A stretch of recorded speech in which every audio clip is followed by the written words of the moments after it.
Hello and welcome to Female Leaders podcast. This is the first of the episodes of series 2.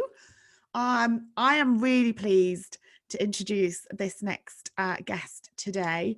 I'm actually going to let you introduce yourself, but I have to say before you do, since we were speaking, I am so excited to talk to you because I think you're really going to help me today. And I almost feel as if I'm representing everybody listening, because all of the stuff we're going to talk about today I suffer with. So this is going to be more like an eavesdrop of a conversation. Fantastic. Anyway, Lisa, welcome. Thank you so you much for your time and for joining us. Do you want to tell everybody who you are and why you are here? Sure, absolutely. And such a lovely introduction. And Emma, you're absolutely spot on. Do you know, I'm going to talk about people pleasing today. And it is a topic that comes up constantly all the time. And I have been a people pleaser. Every client, just about every person I know has elements of being a people pleaser inside of them. So I'm really excited to talk about this topic. So just to introduce myself, Lisa Phillips. I'm known as a confidence coach, and I was probably one of the first confidence coaches. I started my business 22 years ago, and really my business primarily, I was living in Sydney, Australia, but moved back to the UK a couple of years ago, and I help people feel good. It's not just about confidence, it's really what I do. I help people just feel the best that they can, getting rid of some of the old beliefs that we might have about ourselves, but do it in a way that's sort of aligned with who you really are. And so yeah, really pleased to be here. Amazing. And you know, I think the thing is as well, that everybody is a people pleaser, and it's how you deal with that, isn't it? So I'm really excited to explore that today. And also, when people visit your website, you have done an enormous amount of work in lots of different parts of raising, you know, people's confidence, their bravery, their courage, which is why I was really excited to bring you on today. Oh, thank you. And I think this is going to be so uplifting. Just a few tips and tricks for people to take away. And absolutely. Well, let's just talk about people pleasing for a start, because it is such a common thing that you mentioned. And I think, you know, people talk about people pleasing and they have this maybe idea that I'm a people pleaser because I'm not assertive. And I think it's fair to say we struggle being assertive, a lot of us. We don't like conflict.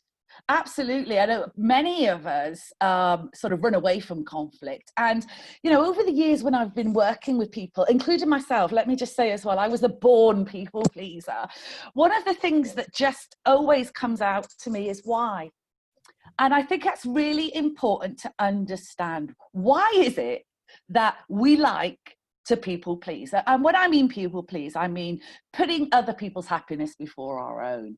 I mean saying yes, you know, when we really want to say no. And I often give that example that it's Saturday night, let's just say, and it's a bit nippy and you're lying on the couch with your pajamas on, maybe, especially when you get to my age, you're a little bit older, and you're really relaxing, and then your friend rings you up and she's like, shall we go out? Let's go out. And 9 times out of 10, most of us will go, oh, all right then. And then we'll regret it afterwards, because we don't like saying no.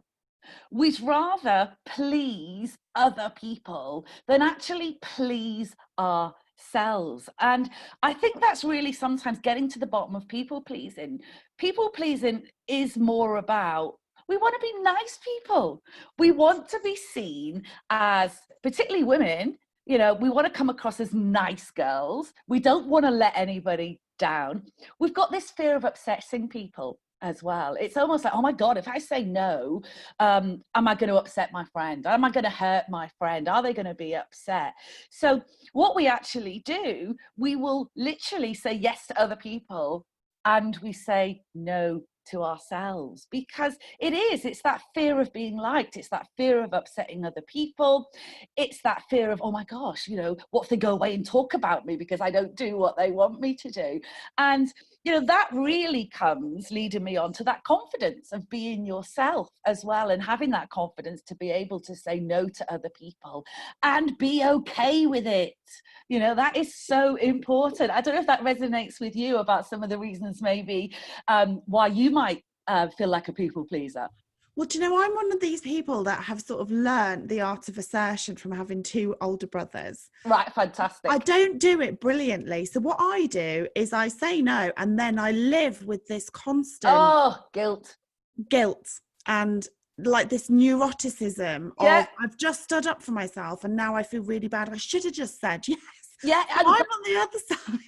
So common. Okay, it's so common that people, you know, I might work with a client and we talk about this people pleasing, and then they often say, yeah, but I did it, and then I felt good for 5 minutes.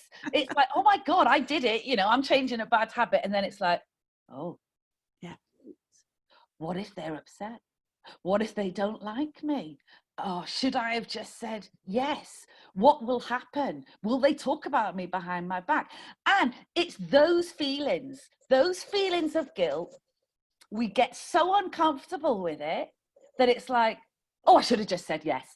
Yeah. And then we, you know, we could even end up bringing our friends back, or we could end up then going back into the people pleasing behaviors because we're not comfortable with the guilt. And you know, it makes me, it's so common, you know. I was just talking to a lady this morning, and she is one of the directors in a company, and she says, I want to leave early on time. No, she's got a couple of kids and she wants to be able to, you know, 5 o'clock get out of the office. But when she actually does it, when she actually goes, right, I'm going to leave on time, I'm going to get home, she says halfway down the road of getting home, she's like, oh, I shouldn't have done that. What's people going to think? And then it sort of scares her, and she'll sort of say, oh, I should have gone in, I should have stayed later. And then the next time she ends up staying later at work. So, you know, it's a really good example. What you've given there is sometimes we return to people pleasing habits because we feel so guilty. And it's living with the guilt rather than sort of being able to say no and leave it. You kind of think, well, actually living with that sort of inner critic, you know, because a lot of women I speak to have got this imposter syndrome, and it's that little voice in the head. Absolutely. Told you you're rubbish, told you you can't, you know, you can't do that. And what's really interesting is then when it really resonated when you said about the lady that wants to leave at 5. I mean, I literally work all hours, and I'm a single mum, and I really want to have that time with my daughter. But there's always something comes in at 4, half 4. And I can't turn it down because I know that I want to please my clients, but I also don't want my team. So I then carry it. But then actually what happens is I really resent it. That is, and I get angry, and I'm really cross. This is the pattern of people pleasing. You're absolutely giving a great example. The pattern of people pleasing is, yes, I know I want to do it. I know I want to leave early. Okay. But then the guilt kicks in. And this is important because we don't want to sit in the guilt. Okay. Now, the reason we don't want to sit in the guilt is we make the guilt mean something. That's the problem. Okay. We feel guilty. So let's say you do feel guilty, and let's say you leave work on time. Okay. And then the guilt comes in. What do you make that guilt mean about you? You know, do you make it mean that, I've let my team down? Do you make it mean I should have done more? Do you make that guilt mean of I might have upset anyone, or I might have lost a client? That is the problem. The guilt itself isn't a problem. It's what we make the guilt mean. So I don't know if you've got an example. What do you make it mean? What do you make your guilt mean? That I haven't put enough in, because I'm a real workaholic. So if I leave at 5, which is everybody else's normal time, you know, if I leave before 8 o'clock on a night from this office, then I haven't put enough in. But actually, what I forget is that I need to be saying, well, have I put enough into my family? Absolutely. So it isn't the guilt. It's what we make the guilt mean. That's what we don't like, because we turn on ourselves. I haven't done enough. I should have done more. I've let the team down. I'm worried about what people might think if I leave on time. So the guilt makes us go back to how we should be. But, you know, what about if we celebrate the guilt?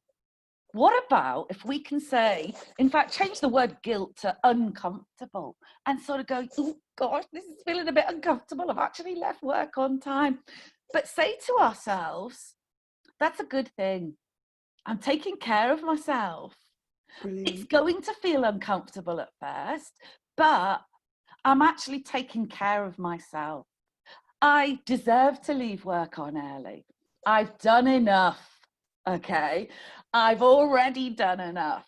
So, when we look at it even more, then it isn't really the guilt that's the problem. It's the fear that you have not done enough. Yeah. Okay. That is the issue. So I often say to people, celebrate it. If you stop people pleasing, if you leave work on time and you feel guilty, call it the uncomfortable. Call it oh, I've definitely changed a habit. I'm doing all right. I'm supporting myself. Don't fear the uncomfortable. Don't make the guilt mean something negative. Make it mean something positive. And then it just feels much better on yourself. It really does. We're not sort of beating ourselves up. We're supporting ourselves, which is so important. And then we break the cycle. Give yourself permission to let people down. Give yourself permission to have done enough. And of course, that even feels uncomfortable, even saying that. Yeah, it is. So isn't it funny? It is about that saying, I don't have to please everyone else. I can please myself. It is okay to leave at 5 o'clock. It is okay. I've got a family. It is about being able to sort of say, look, I'm important. My family's important. So I'm going to do whatever it takes to choose to do what I want to do. And, if something does come in at 5 o'clock, it is about being able to say to yourself, I've done enough. It's okay. An emergency on somebody else's part does not constitute an emergency on my part. And then be able to say no or whatever it takes, and then walk away and support yourself. And that's the bit we're not very good at doing. Yeah, that's the bit that frightens us. All evening going, could have just done that by now. Could have just done that by now. Yeah. So and you're not in the moment. It's not being in the moment for me. Really? Yeah. Okay. So being able to say, oh, what am I doing? Oh, hold on. I'm beating myself up. Why am I beating myself up? Oh, because I think I should have done more. And then being able to sort of go, hey, I've done enough. I'm really done enough. I'm doing great. Really, it's okay. It's okay for me to put myself first. It's okay for me to spend more time with my family, and give yourself that permission to please yourself. I'm going to do that tonight, Friday night. I'm going to get to school. I'm going to pick up my daughter, and we're going to please ourselves. I'm going to say that. She gets in the car, she'll think I've gone bonkers. But it's so important. And you mentioned a good point, the resentment. And again, I'll just use another example of, let's say you did plan a nice night tonight with your daughter, and then somebody rings you up and says, can you look after my kids for the night? And because you're a people pleaser, you might go, oh, well, go on. Okay, then I'm staying in, they're going out. And then all of a sudden you've got a house full of kids. And who do you resent? People going out and having a nice time. Yes! You resent them for even asking you. And, I've done that. You put me in this position. Yeah, that's it. And it makes you laugh, doesn't it? Because I've done it so many times. And I'm a bit of an introvert, even though I'm a confidence coach. And I find myself, people want my time all of the time. And if I give it, I end up getting really angry with them. Because, I might have wanted a quiet night in. And all of a sudden the phone's ringing, but I'm the one that's picking it up. But if I pick it up and people please, I put the phone down. I'm like, how very dare they? How get they ring me up? So we get resentful. So people pleasing doesn't make you feel good. That's important. It doesn't. But also, if you don't pick up the phone, then you go, oh, you have that thing in the back of your head again. Wonder what they wanted. Oh, they're going to think I'm a really bad friend. Oh, I better ring. I don't want to ring the back. Oh, you better, because they won't like you. And absolutely. And there's the whole spiral again. So it isn't. The people pleasing is just the manifestation of the feelings that I need to be liked. I need to do more. Everybody's different. But I can't upset anyone. I can't be selfish, which is ridiculous, because other people require you to be selfish. So it is really about what I talk about, caring about how you feel. And you've got to care about how you feel. You've got to put your feelings first. And what that means is, if somebody calls you up at night to do something, you've got to ask yourself, first of all, how does this feel? And if your body goes, you know, that's usually a good sign. But you want to ask yourself, you know, if I do this, how is it going to make me feel? And if it makes you feel good, fine. But if it makes you feel, oh, I'm going to feel tired because I want to do this, or I'm going to feel resentful, then care enough about how you feel to be able to look after yourself first. And that is the thing. It is the thing. And I guess, you know, in theory, everybody will be listening to this going, yeah, okay. And then go, well, I don't know what words to say. What can they say? You know, and that's a really good thing as well, because, you know, we often feel like, oh my God, what if I just say no? I can't be no, I can't say that. That's really aggressive. So get some really simple I don't know. My stepdad's very good at that. Oh, is he? No. Yeah. And Would it you works. like to expand? No, you don't have to. That's the thing. You don't have to. So very simple things you can do is, let me think about that and I'll get back to you. That gives you time. Nice. Okay. That gives you time. Or I'd love to be able to help you with that, but it doesn't work for me. I can't help you with this. I hope you find somebody else. You know, I've got something else on this evening, so I'm not going to be able to make it. And usually I've got something else on. It's my own self-care. So they're great. I like those, because you're actually not saying no and pushing them away. It's just not now. Yeah, and it's self-care. And it's important to know if somebody pushes and says, well, come on, go on then, you know, stand by yourself. You don't have to justify, you know, this is another thing we do. We go into long explanations. Well, I'd love to be able to help you out, but then the mother-in-law needs this, and the dog's thrown up, and then I need to do this, and then I do that. And before you know it, you've told them your life story as an excuse to why really you could just say no. So you don't have to explain yourself either. You can just say, hey, no, you know, I don't feel like it tonight. That sounds, I hope you have fun, but no, not for me tonight. Brilliant. So actually, do you know, that's for people, what I would consider, and I'm putting inverted commas around, healthy relationships. Yeah.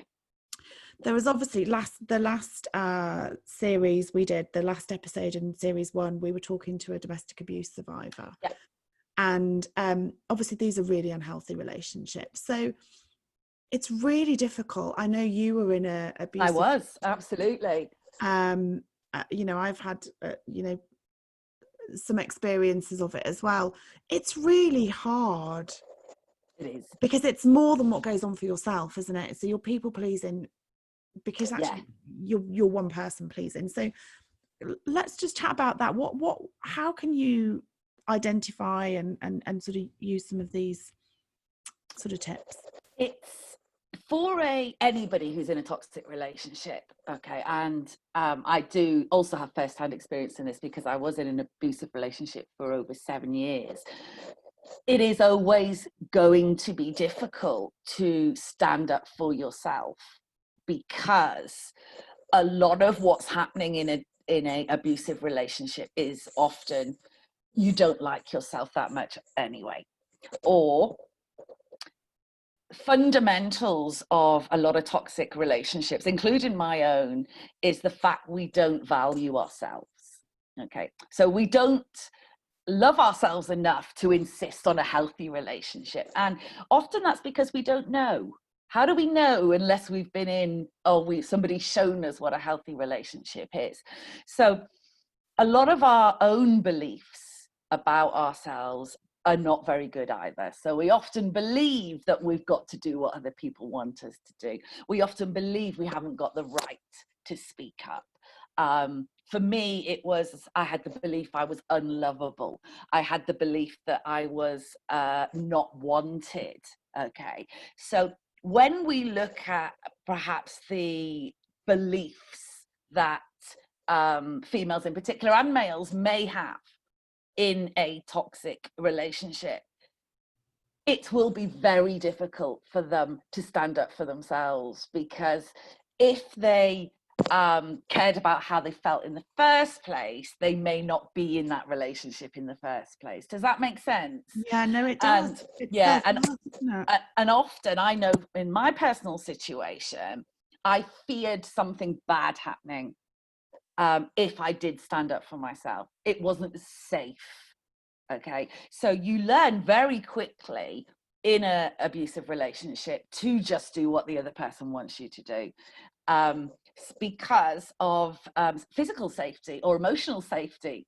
So it's very interesting. I mean, when I was in my relationship, I literally was such a people pleaser because it was easier, and I didn't know I had the right. It's really interesting, you know. It's all about your belief in yourself. If you don't think you're lovable, then you won't stand up for yourself. If you don't think that, if you think you're lucky that anybody should be interested in you, you're not going to rock the boat. And does that manifest in all relationships around you then? So it's Oh not. gosh, yes. Yeah, absolutely. Look, everything, the way that I like to work is I work on the premise with my clients is that basically everything that's happening in your life right now, okay, whether it's an aggressive boss, whether it's a toxic male, whether it's even lack of money, is down to the way that you feel about yourself. So literally, you know, if you believe that people don't respect you, and you have got lots of people in your life who don't respect you, then unfortunately you take yourself with you wherever you go. So, you know, it will It's the echo manifest in different chamber, isn't areas. it? It is, absolutely. So, you know, if we go back to toxic relationships, if you believe you're not good enough, then unfortunately that also, wherever you go, which could be the workplace, which could be relationships, you're always going to have that feeling, you take that feeling with you of not feeling good enough. And so how can somebody that identifies with this, I mean, I think everybody's got a little bit of that in them. Oh, yeah. And like I say, you know, everyone I speak to that, you know, whether they, a lot of people are starting now to say, yeah, no, I have imposter syndrome. You know, there's so many times that I'm in a place or in a conversation and think, why am I here? You know, why is anybody wanting to listen to me? Absolutely. And you don't feel worthy. Yeah. But actually it's that step further than that, isn't it? So how can you grow to love yourself, that you start to recognize self-worth? And I'm guessing that, you know, external forces are a huge part of that, and who you surround yourself with. It's really interesting you say that. What I'm starting to see, which I love, is women coming forward and saying, actually, I don't like myself because I think for so long we've pretended. Okay, we've been carrying around or wearing a mask of superwoman or professional or stuff, and inside it is almost like overcompensating for feelings of not feeling good enough. Okay, so we become successful and things like that. And what I'm seeing now, which is beautiful, is people having the honesty to say, well, actually, I've got all of this, I've done all of this, but I still don't like myself very much, or I still don't feel worthy, or I still don't feel good enough. And it is a journey. It's a very interesting journey. And it just starts with the willingness to actually look within and to be able to sort of go, okay, start to identify your beliefs about yourself.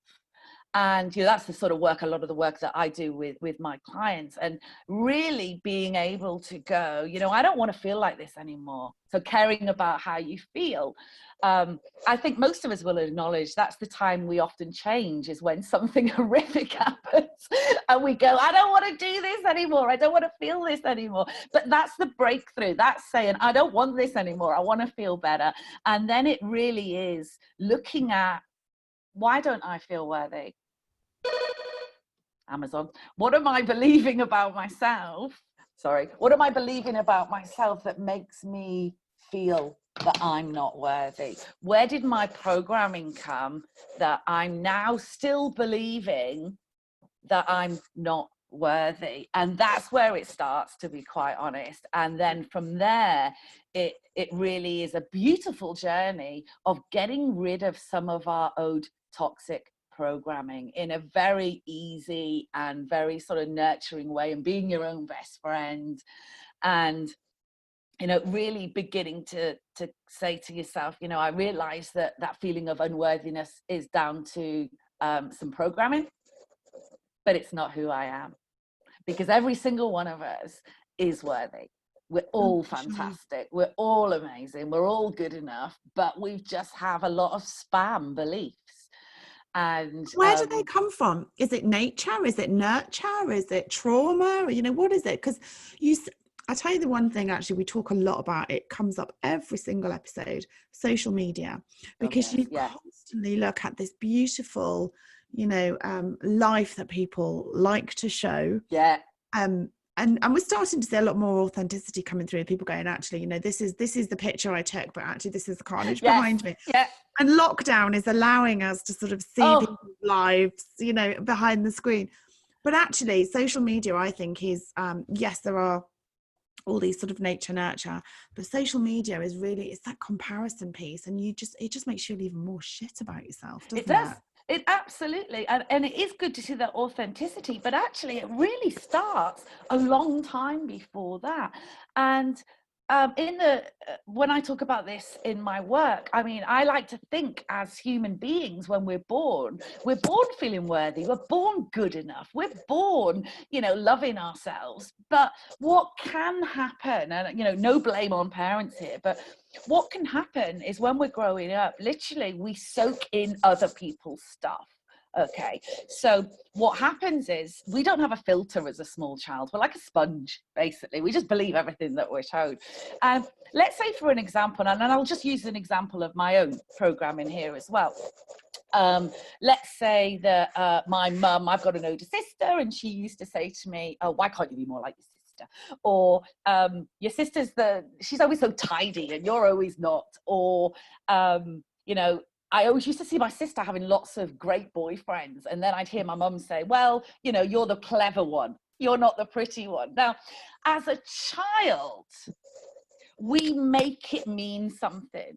Okay, and we only have to hear something 4 times, but as a child, we will soak that in, because we're like a sponge, and we make it mean something. And all this happens sort of unconsciously. So, for example, when I heard those messages, I made it mean there's something wrong with me. I made it mean I'm not attractive.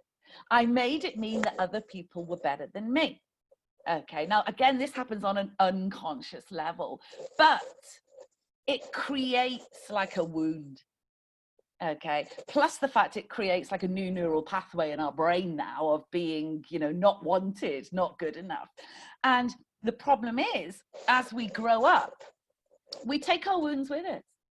We literally take every single wound with us, and we're constantly trying to almost heal our wounds. So I'll give you an example. If for me, having a wound of not lovable, so I would constantly try and find relationships that made me feel lovable. I would constantly be seeking approval from other people in order to feel lovable. Okay, but those experiences are like a sticky plaster. It doesn't last, because as soon as they leave, I don't feel lovable again. So it really is, real healing is about learning to heal your own wounds, and, you know, really sort of give yourself that love that you didn't get when you were younger. But just going back to social media, you know, it's just another example perhaps of when we see this illusion on social media. If we've got a wound already of I'm not good enough, then seeing all this on social media is really going to trigger that. You know, when we see these perfect lives, when we see these you know, airbrushed people and stuff like that, if you've already got a wound of I'm not attractive, and then you see it on social media, that's just going to reinforce your belief that you had in the first place. So no, it doesn't help, but it is, I love the fact that actually women are becoming more raw and are just be able to say, you know, I actually feel shit about myself today, and somebody be able to say, yeah, I don't feel good enough either, and you know, somebody saying, well, I lack confidence, and it's real, and it allows us to share our wounds and heal, which I think is beautiful. Yeah. I mean, I'm still learning to do that. I've got to be honest. Brené Brown was a pivotal moment for me about that whole just stop trying to be perfect, because it is Mm. that always, excellence good enough. You don't have Yeah. to be perfect. But actually, I think I need to drill down that little bit more, because I think that does drive some of that behavior of always seeking. I mean, it's great for clients, Yes. Yeah. Yeah. um, Yeah. but actually it's not great for us, and it's No, not it's great for not. the people around. And, and you've got Absolutely. to sometimes come off that treadmill and say, I'm just having a break. Absolutely. And that sort of perfectionism and that sort of approval, again, if, and again, I'm not blaming parents, but if you didn't get the approval you wanted as a child, maybe for some reason, and we only have to hear something 4 times, we make it mean perhaps people don't approve of us. So that wound is active. So what do we do as adults? Oh my gosh, I need to get approval. I'm going to try and work hard so I get approval. I'm going to be a perfectionist. I'm going to be absolutely perfect until, we're seeking approval all the time. And, it's exhausting. It can be really exhausting. So the key is to approve of yourself, because Yeah. you're already amazing. And Yeah. that's where the healing starts.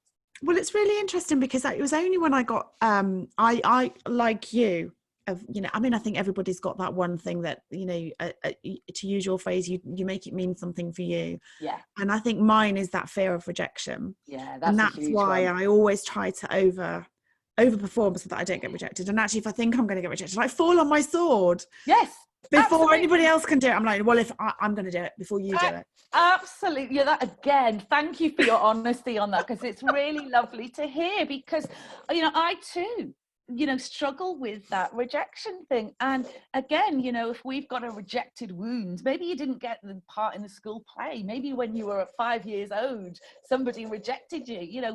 We've got this wound of I get rejected.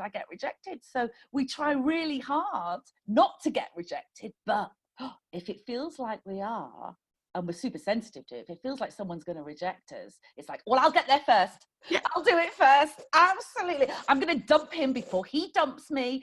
And, we've all done it. And you're almost seeking this certainty. I mean, it's really interesting, because COVID for me has made me, I mean, I've had no choice but to live with uncertainty, as we all have. Yeah. But I have been known, because I want that certainty so much that I'm not going to get rejected, or that things are nailed on, which in life, that isn't the case. Nothing is nailed on, but I have to have it. That actually, if I see uncertainty ahead of me, I cut my nose off to spite my face. What do you do? Certainty.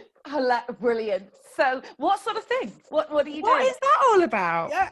Well, again, if you think about that certainty, for control freaks, it can often be That'll be me. yeah, I've got to get it sorted out. I need to know where everything is. Everything's got to be in a box. I need to know that everything's okay. I need everything to be certain. Then I know I'm okay. Yeah. And then all of a sudden, oh my gosh, there's no uncertainty. So I'm not okay. So I need to control everything and put it back in its little box, and then I feel okay. But the issue with that sometimes, again, is we're trying to control everything, and sometimes it's better to leave it open and sort of go, oh gosh, let's see what else could happen. But I love it. Thank you for sharing that. But the rejection one, that was so one of mine, and I was so sensitive to it that only somebody had to look at me the wrong way, and I was like, oh, they rejected me. And I remember when I first started my business, I used to set out a newsletter, one of the MailChimp. And if somebody unsubscribed, oh my goodness, I wanted to go out and stab them. It was hurt me so much. It's so true. It is. It was like, how come they've rejected me? But then again, I realized, what am I making rejection mean? Yeah. That I'm not good enough, that I'm not loved. And it could just be they have 1,000 emails in their inbox and they're just trying to cut it down. Absolutely, which most of us do every week, because I subscribe to so much stuff, and then I go, oh, I'm go on a mission once a month and clear them all again. But it's what we make it mean. It's funny. And actually, I think it is only at this sort of middle age, and I'm watching my daughter grow up, and I think actually, I think it's time to be honest with myself that, I am a control freak. I do have imposter syndrome. I seek certainty. I'm sure that there are other people, you know, and actually it doesn't mean that I'm a bad person. Beautiful. It means you're human. What if we could say, you know, what if we could say, yeah, I've got imposter syndrome and it's okay. Oh, that always feels so much nicer. Or say to ourselves, yeah, do you know what? Sometimes I don't feel good enough, but it's okay. Yeah. I'm okay. I'm okay as I am. You know, that's liking yourself. Yeah. That's self-love, rather than going, oh my God, I've got imposter syndrome. There's something wrong with me. I need to fix myself. Oh my God, you know. I went through that in my 30s. Yeah, yeah, we do, don't we? I still go through it sometimes. Oh my God, I'm wrong. I need to be fixed. I'm broken. I read every book. There's something Yeah, wrong, there's something wrong with me. And you know, even on like down days where you know, the sort of child in you still rears its head and you crap. But actually now I've got to this point where I just think, oh, I just can't be bothered. And actually, I think that this is a middle-aged thing. You know, you just stop really kind of go, yeah, if they don't like it, lump it. yeah. And you know what? So much nicer. I use this simple, very, very simple adage whenever I'm talking, and I love this. I like to think that every morning when we get out of bed, so let's say you get out of bed in the morning and instead of putting your slippers on or whatever you do in the morning, you get into a canoe. All right. Oh, I And love this analogy. I love this. I've seen this. You must share this. Yeah. Because it really works for me and everybody else. So if you just want to visualize that when you get out of bed in the morning, you get into a canoe and it's your own canoe. And the canoe can either go upstream or downstream. Now, most of us get into our little canoe in the morning and we start regurgitating yesterday. And we get up and it's like, we wake up and it's like, oh my God, oh my God. Then we look in the mirror and we go, oh my goodness, look at this state of me this morning. And then it's like, right, okay, I've got to get to work. Oh gosh, I've got to see this person. Oh my goodness, I've got to get the kids off to school. I've got to get this done. I don't like this person. Oh, I hurt somebody 6 months ago. You know, I don't forgive myself for this. And most people get up in the morning in a very, very upstream way. And what I mean by that is, think about it. What happens when you take a canoe up a stream? It's hard work. It's a struggle. You don't get anywhere. You go round and round and round in circles, and it doesn't feel good. And most of us, that's how we live our lives. You know, and that's where a lot of serious anxiety and depression comes in as well, because we're stuck upstream. We've been stuck there a long time. So most of us spend 50 weeks upstream, and then we go on holiday. It's like, yay! 2 weeks downstream, you know, fantastic. I'm going to enjoy myself. I'm going to be nice to myself. I'm going to have fun. But really, what we want to do is every morning get into our canoe, go downstream. Downstream's easier. Downstream's fun.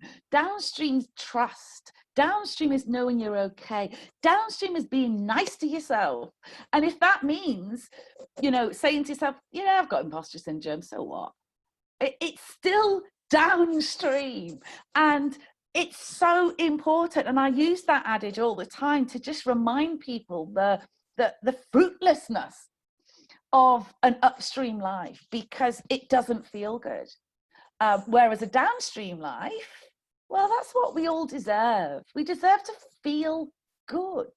You know, we deserve to have a life that feels good. And I find the stream quite useful, because if I feel myself going upstream, let's say somebody's annoyed me, okay, so I feel myself getting upstream, I'll just say to myself, well, there's no point. It's okay. It's okay. You know, they are who they are. I am who I am.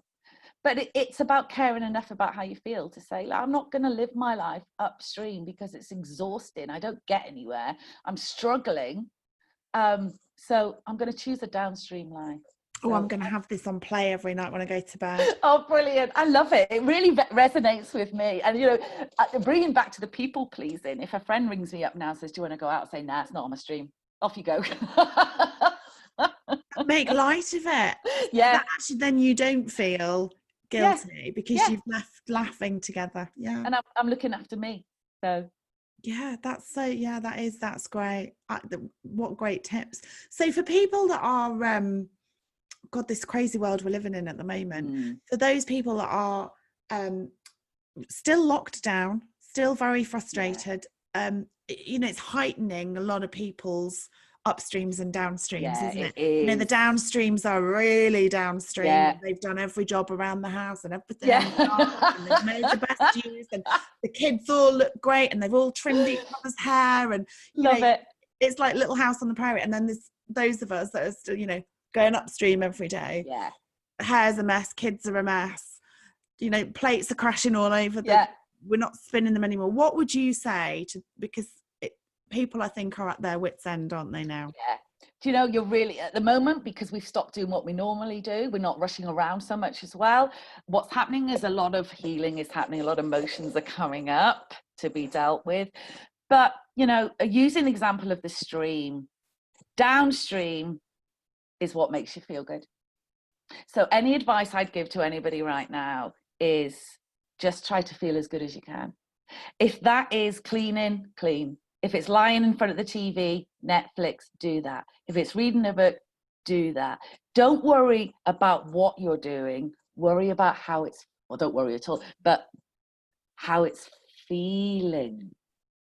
And I think if we can get ourselves downstream and being okay, even if the house is a mess and you're rushing around, being okay if, everything's perfect in the house, just being okay. Whatever you're doing, it's okay. And get yourself downstream. Acceptance, because I don't know about you. Oh my gosh, I've been on Facebook. There's people who have, oh my God, they've done so much. I'm like, oh my gosh, they're baking. I mean, I wouldn't know I don't even know where the oven is, to be perfectly honest. I know where the microwave is, but they're doing all sorts of, don't make that mean anything. Don't make it mean that you need to do it. Stay on your own canoe, stay on your own stream and do what you need to do. But most of all, just be kind to yourself. Really nice. Yeah. Every single person that comes on, that's their parting gift. Just be kind to yourself. Absolutely. And talk to yourself like you talk to your friends. Or even better, talk to yourself like you would a small child. I mean, you've got kids. If you're one of your, how old are your kids? My daughter's 11, nearly 12. Beautiful. Very impressionable age. Yeah, absolutely. But if she came running to you and said, Mum, I don't think I'm good enough and people reject me, what would you say to her? Oh, I already say it now. She says it now. And I say, don't be so ridiculous. You're the most amazing person in the world, and you're not perfect. And I don't want you to be perfect, but what you are is just amazing and good enough. So can you say that to you? Oh, it's uncomfortable. Yeah, because you're more likely to beat yourself up. I'm not good enough. There's something wrong with me. So treat yourself like a small child, because there is a small inner child inside of each one of us. Yeah, that's so good. Yeah, I'm literally going to have this on repeat. But I'm sure that this has helped so many people, because actually I'm really, open about who I am and it's lovely. But actually what it does is it encourages other people as well to go, oh my God, it's not just me, thank you so much. And absolutely. And that's why it's great to have shows like this on, because we are, when I work with clients and they come in and they might say something, I'll say, yeah, it's okay. A lot of us feel like that. It's that, oh, I'm not on my own. Yeah. So being vulnerable gives permission. You mentioned this earlier, gives permission to other people to open up and be vulnerable. So, thank you for having shows like this. It's amazing. Yeah. It is, and for me, the driving force is that you just see women quite isolated with how they feel, and I think by opening up and more people opening up, it sort of builds that community, and then hopefully it gives women that bravery to tackle some of the challenges that are stopping them going forward and achieving what they want, whether that is stopping the people pleasing, whether it is going for the job, whether it is going for the next child, going for baby 4 because they want to, rather than what society say is beautiful, right. All these different things. Women have got their own ambition, but just somehow just stop themselves, and it's about saying we're all in the same canoe. Absolutely. And there's mainstream, remember, there's not just your stream, there's mainstream out there that keeps telling us what we should do, how we should behave. Stay on your own canoe, stay on your own stream. Each one of us is amazing. Yeah, I love that. Thank you so much, Lisa. It's been such a pleasure talking to you. Thank you. I'm going to put a link to your website in all of the links so that everybody can come, because you've got a suite of different support that you can give, and your show reel is fabulous as well. I mean, you just all Thank you. need to do is listen to your show reel over and over again, and you know, that's it.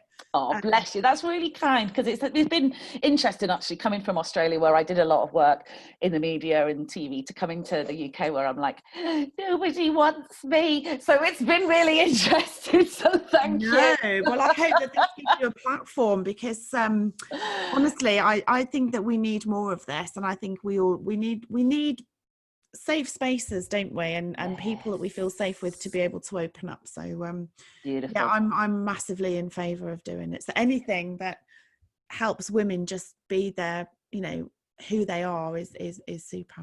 Beautiful. Lovely. Thank you. Thank you to everybody who's listening as well. Yeah, thanks to everybody. Yeah, and what a great way to start series 2. Thank you. My pleasure. Thank you for your time. And to everybody listening today, thank you very much. It's been a pleasure to be back again. Yeah, stay well, stay safe, and stay brave. There we go. That was great. Thank you so much. It was lovely to hear your vulnerability and honesty as well. So really nice. It helps, doesn't it? Because I think if I feel it, listeners are going to feel it. I agree. Absolutely.